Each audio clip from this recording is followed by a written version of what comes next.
Dave Olin skating with the team asked. Yes. Did you give us a timeline? No. Well, that's all the answers I'm going to give you from now on. Yes, no, maybe. But did it feel good knowing that he's almost, kind of in the group?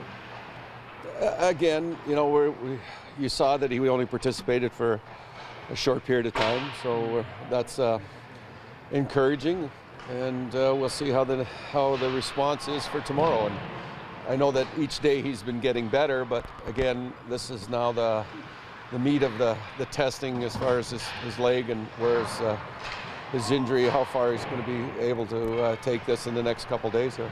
Did your heart skip a beat when Kessel left the ice for 20 minutes? No, not at all. We knew that he had some issues there before practice, so it wasn't a surprise to the coaching staff. CVR tweaked something there at the end? Same thing, he's had some ailments as we've went forward here over the last week or so it's not a surprise. Randy, 54 games in, again, it's an attention to detail practice and working on matters along the boards that I guess have to be reinforced game in, game out as you move forward. Again, obviously we feel that there's some deficiencies in our game that have to be addressed, and we're not any different than any other team. I think the one thing that we have tried to reinforce is that our compete level and our one-on-one work has to get better, and we're going to provide them with a steady diet of testing that day in, day out. We think at this time of the year a 2-on-1 drill isn't really as effective as drawing up a compete drill that we were going to ask our players to compete more along the wall, compete more and be inside more for more pucks, and specifically we're going to play against a team that is thriving on doing that right now. Can you elaborate a bit more on Kessel as to what his ailment was and why he left? Can I elaborate more? Tell you what his injury is? It No. did just happen on Lower the ice. body? Pardon? Lower body injury? Yeah, I could do that, but it's. Are they both okay for tomorrow night? They're both. I've been told they're both available tomorrow night as of this morning. So that's. Players have various bumps and bruises, muscle strains. We've got people with taped fingers and taped elbows and taped wrists and ankles, and those things happen over the course of the season. So I'm not going to read. I hope you don't read too much into both of them. We would rather have both of them made available tomorrow, versus skating into full practice today. Considering what contributors they've been to this team, especially as of late, I'm sure you can understand why there's a lot of worry when anybody sees either two of them. Well, I can understand you guys worrying, and we have worries too, but it's not like we don't worry about it, but we've already addressed it. That information was made available before practice, that they might only participate in part of the practice. So that's why I'm telling you the truth, but it doesn't seem like you want to listen to it. No Stamkos tomorrow night, Randy, but Marty St. Louis and what he's been doing. Again, their hockey club has taken on an identity, of being a team that plays up tempo, skates off the puck, 5 men involved.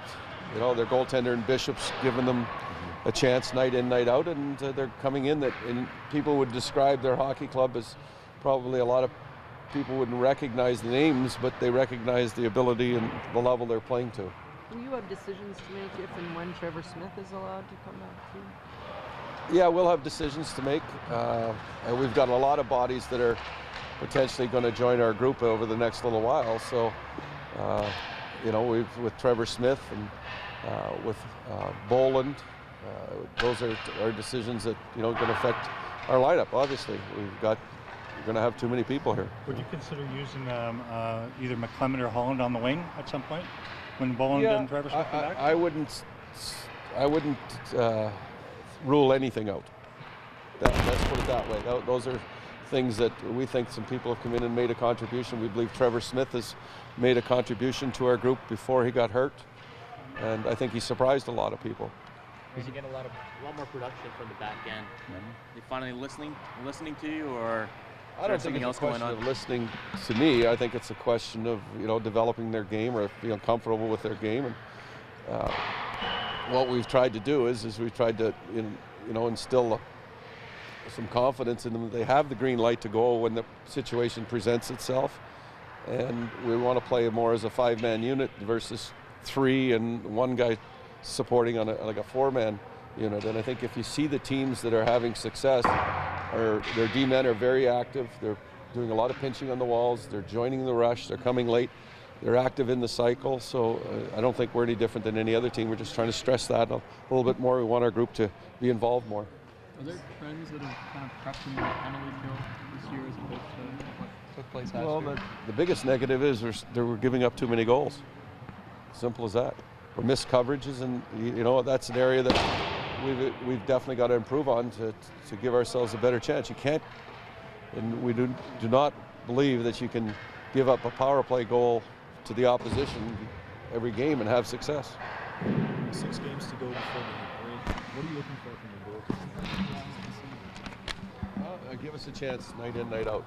It hasn't changed. Our template for our goaltenders hasn't changed. We don't ask them to win us hockey games. We ask them to provide us with a chance to win.